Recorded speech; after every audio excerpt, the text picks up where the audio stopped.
Atenção! Então, a gente está falando aqui ainda dos 5 elementos básicos da direção defensiva: conhecimento, atenção, previsão, decisão e habilidade, que a decisão é a mesma da ação. Então, continuando ali, ó. A atenção, segundo elemento da direção pilotagem defensiva. Dirigir é uma atividade complexa e de muita responsabilidade. Qualquer displicência ou distração pode ser a causa de acidentes. O ato de dirigir exige do condutor atenção constante aos múltiplos fatores que vão se apresentando durante o trajeto, tais como a sinalização, o comportamento dos demais condutores, o comportamento de pedestres, ciclistas e veículos não motorizados, as prováveis condições adversas. É necessário observar tudo constantemente, olhando de um lado ao outro da pista, incluindo calçadas, bem como a situação atrás e dos lados do veículo, detectando possíveis situações de perigo. Estar atento significa ficar permanentemente alerta em busca de todas as informações exigidas para uma direção segura. Então, ficar permanentemente alerta é uma atenção a todos os elementos do trânsito. Tem perguntas que caem em teste, eu devo estar atento. À frente, aqui está falando, ó, incluindo calçadas, bem como a situação atrás dos lados do veículo. Então, além de ficar atento a tudo que acontece na minha frente, também atrás e nas laterais do veículo. Cai em teste sobre isso também.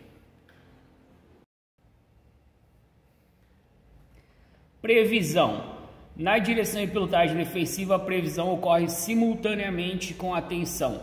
Enquanto o condutor observa tudo com atenção, seu cérebro prevê e antecipa possíveis acontecimentos, agindo prontamente sem ser tomado de surpresa. São muitos exemplos que podem ilustrar as previsões, veja alguns, começando pelos mais óbvios. O condutor está dirigindo e vê uma bola rolando pela via. Imediatamente prevê que uma criança distraída venha logo correndo atrás da bola. Ao passar por um ponto de parada, vê um ônibus embarcando passageiros. Ele prevê que algum passageiro distraído tentará atravessar a rua, saindo repentinamente de trás do ônibus. Dirigindo pela via, você passa por alguns veículos estacionados e vê que alguns deles têm pessoas dentro, e prevê que alguém possa tentar desembarcar, abrindo subitamente a porta do veículo.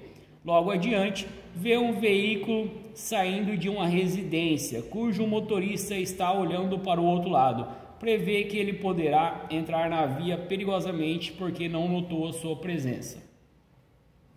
O condutor, vendo que está na iminência de ultrapassar um ciclista, prevê um possível movimento lateral brusco comum entre os ciclistas. Você vê que o carro à frente está com um comportamento estranho, do tipo zigue-zague. É fácil prever que aquele motorista está desatento ou com problemas.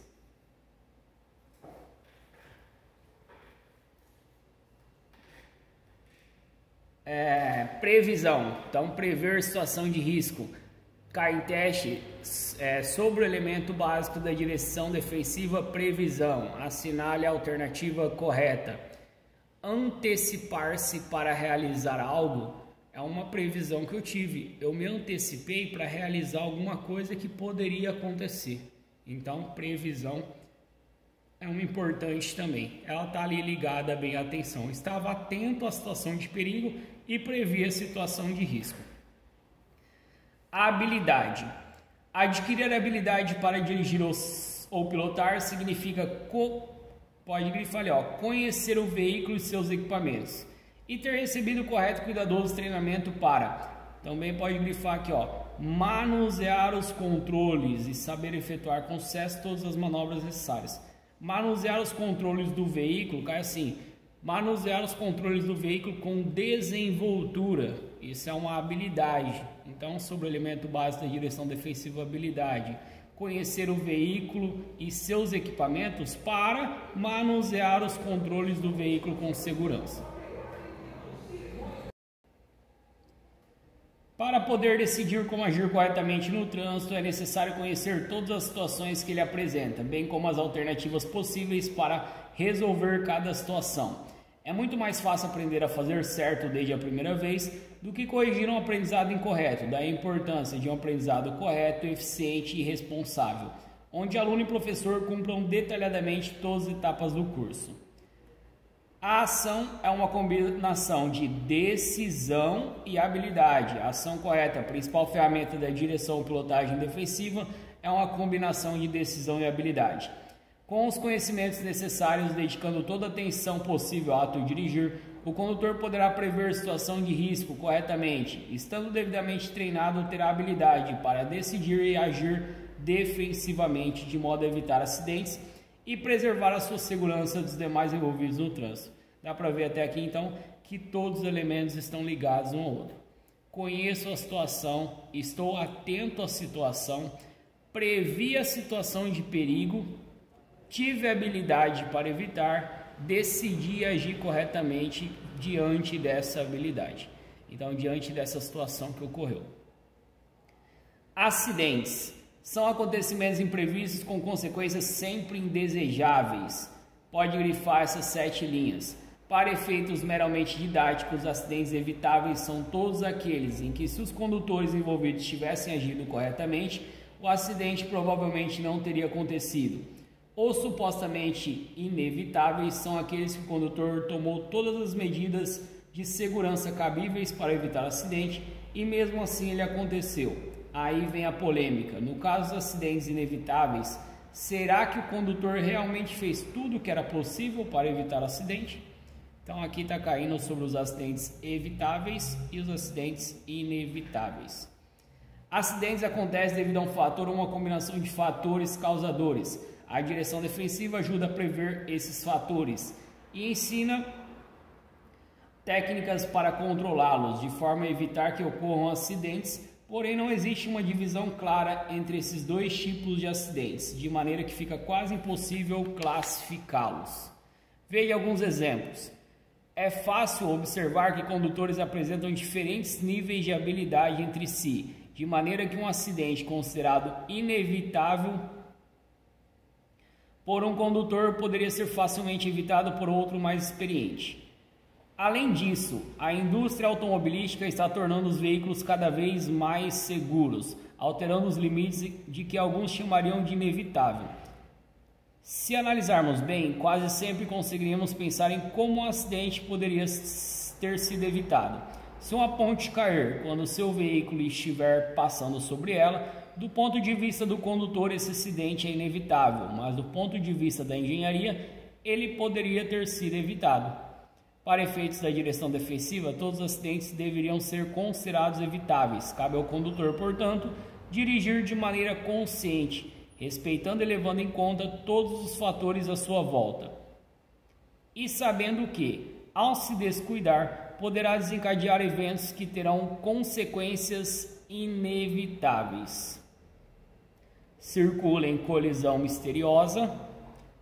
O conceito de colisão misteriosa é definido como um acidente de trânsito que envolve apenas um veículo, cujo condutor não sabe exatamente a causa do acidente. Ninguém sabe o que houve e o condutor não admite que errou, isso se ainda estiver vivo. Na verdade, esse é apenas um conceito, pois uma colisão não é e nunca será misteriosa.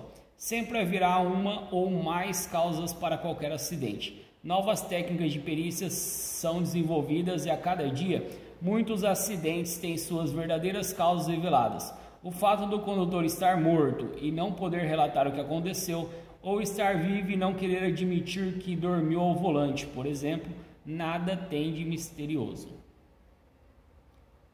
Como evitar acidentes? Todas as técnicas de direção e pilotagem defensiva foram elaboradas e desenvolvidas para evitar acidentes. Com a utilização dessas técnicas, hoje podemos evitar acidentes que antes eram considerados inevitáveis. Mesmo os condutores experientes e cuidadosos são expostos a situações perigosas. O condutor deverá estar treinado e qualificado para sair do perigo. É necessário ter habilidade para reagir rápida e corretamente. Antes de sair, o condutor deve fazer uma breve revisão e certificar de que está tudo bem com o veículo, com os passageiros e consigo mesmo. Criar um ambiente tranquilo dentro do automóvel, evitando assuntos polêmicos e discussões. Sempre permitir que passageiros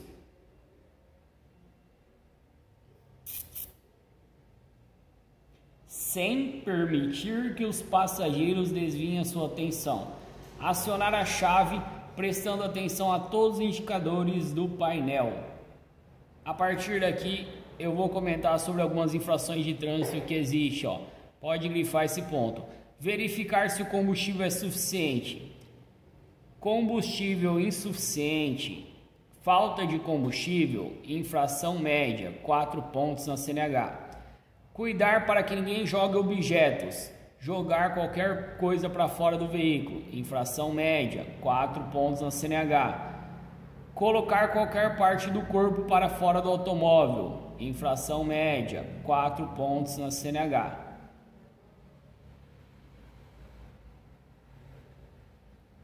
O lugar mais seguro para idosos e crianças no automóveis é o banco de trás. Utilizar sempre as duas mãos posicionadas corretamente no volante ou no guidão, pois esse cuidado é decisivo para executar manobras rápidas e evitar acidentes. Em automóveis, não segurar na parte inferior do volante nem na travessa central. Não fazer movimentos bruscos e precipitados, isso aumenta os riscos. Adotar um padrão de segurança e praticá-lo constantemente. Em motos, ajustar cada espelho da motocicleta para que se possa ver a pista atrás e, se possível, a pista lateral. Quando corretamente ajustado, o espelho deve mostrar a extremidade do braço ou ombro do próprio piloto. Algumas motocicletas têm espelhos convexos que aumentam consideravelmente o campo de visão, mas tem o inconveniente de diminuir o tamanho relativo das imagens, fazendo com que os objetos pareçam estar mais longe do que realmente estão. Isso pode gerar situação de perigo. Para se familiarizar com a distância correta, deve-se olhar pelo espelho para um automóvel que está vindo atrás da moto e depois virar rapidamente a cabeça para ver qual a distância em que ele está. Cinto de segurança. Lembrar que a não utilização do cinto de segurança é uma infração grave. 5 pontos na CNH. O uso do cinto de segurança já se tornou um hábito, trazendo benefícios para todos e evitando muitas mortes. Muitos condutores, porém, ainda não exigem que os passageiros do banco de trás usem cinto de segurança. Podem grifar os 6 pontos. O cinto de segurança deverá ser utilizado por todas as pessoas que estão no veículo. Se algum passageiro estiver sem cinto, o motorista será responsabilizado. Então é responsabilidade do motorista. Menores de 10 anos deverão ocupar o banco traseiro do automóvel, utilizando cinto de segurança e bebê conforto, cadeirinha ou assento de elevação devidamente ajustados. Utilizar também o dispositivo de trava de segurança das portas. Lembrar, eu não posso levar, é proibido levar uma criança menor de 10 anos no banco da frente. É proibido, mas existem exceções. Quais são essas exceções? Quando o meu veículo só possuir o banco dianteiro, é uma das situações que eu posso levar um menor de 10 anos nesse banco. E a segunda exceção é quando exceder a capacidade de crianças menores de 10 anos no banco traseiro, eu posso levar uma no banco dianteiro, sendo a de maior estatura ou a que consiga cuidar mais da própria sobrevivência. As mulheres grávidas também devem utilizar o cinto de segurança, de preferência de 3 pontos, com a faixa inferior passando por baixo do ventre. Tem perguntas que caem em teste falando que é facultativo o uso de cinto de segurança para mulheres grávidas. Não é facultativo, é obrigatório. Tem até um desenho aqui do lado, ó, o jeito correto de utilizar. Os cintos devem ser mantidos limpos, em bom estado e prontos para uso. O cinto embaixo dos bancos dificulta a utilização. Não usar cintos torcidos, pois eles perdem muito da sua eficiência. Retirar dos bolsos canetas, óculos e outros objetos. Em caso de colisão, eles podem provocar ferimentos graves. Em caso de acidentes, o uso correto do cinto de segurança pode aumentar em até 25 vezes a chance de sobrevivência dos ocupantes. Por quê? Evita que eles colidam contra as partes internas do veículo. Evitam que sejam arremessados uns contra os outros. Evita que sejam arremessados para fora do veículo, diminui o risco de lesão interna grave ou até fatal. É um grave erro pensar que ocupantes do banco de trás não precisam usar cinto de segurança, pois em caso de acidentes, eles são arremessados violentamente contra os bancos dianteiros, por sobre os ocupantes da frente e contra o para-brisa. É obrigatório para todos os ocupantes do veículo, os da frente e os de trás também. Muitas pessoas deixam de usar cinto de segurança nos percursos curtos, o que também é um erro grave, pois a maioria dos acidentes acontecem nas proximidades das casas e escritórios das pessoas envolvidas, justamente porque nos trechos curtos e muito habituais, as pessoas tendem a ser displicentes com a segurança. Lembrando, pessoal, com o veículo em movimento é obrigatório o uso do cinto de segurança. Equipamento de segurança do piloto, vou só comentar sobre isso. Aqui fala do capacete, obrigatório para piloto e passageiro. Viseira e óculos de proteção é obrigatório para o piloto e o passageiro também. É equipamento obrigatório chamado. Aqui tem uns detalhes sobre óculos de proteção e viseira, como eles devem ser feitos. Ó. Ser fabricados de material resistente que não estilhasse.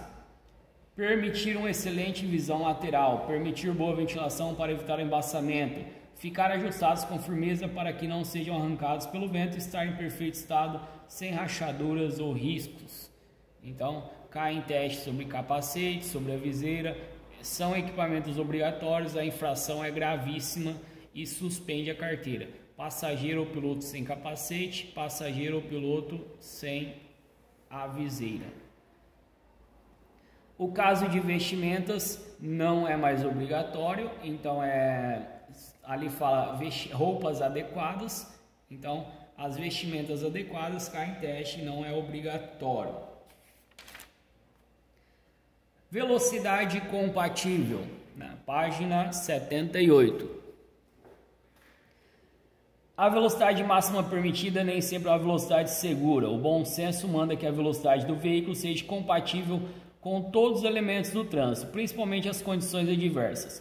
A velocidade inadequada reduz o tempo disponível para uma reação eficiente em caso de perigo. Em alta velocidade, muitas vezes não há tempo suficiente para evitar o acidente. A velocidade deve ser compatível com as condições locais, o tipo de piso, condições climáticas, quantidade de posição de pedestres, motociclistas, caminhões e elementos do trânsito. Mesmo velocidades baixas podem ser incompatíveis em caso de aglomeração ou outra situação de risco. Pessoal, praticamente está falando de condição adversa de trânsito, ó, reduzir a velocidade em todas as situações, condições adversas. Aqui, ó, grifem esse ponto. Mesmo que não existam fatores adversos, nunca exceder a velocidade máxima permitida. Então, em hipótese nenhuma, eu posso exceder a velocidade máxima. Quanto maior e mais pesado o veículo, menor é a capacidade de manobras em velocidade. Frenagens e reduções devem ser graduais e progressivas. Frenagens bruscas devem ser usadas apenas em emergência.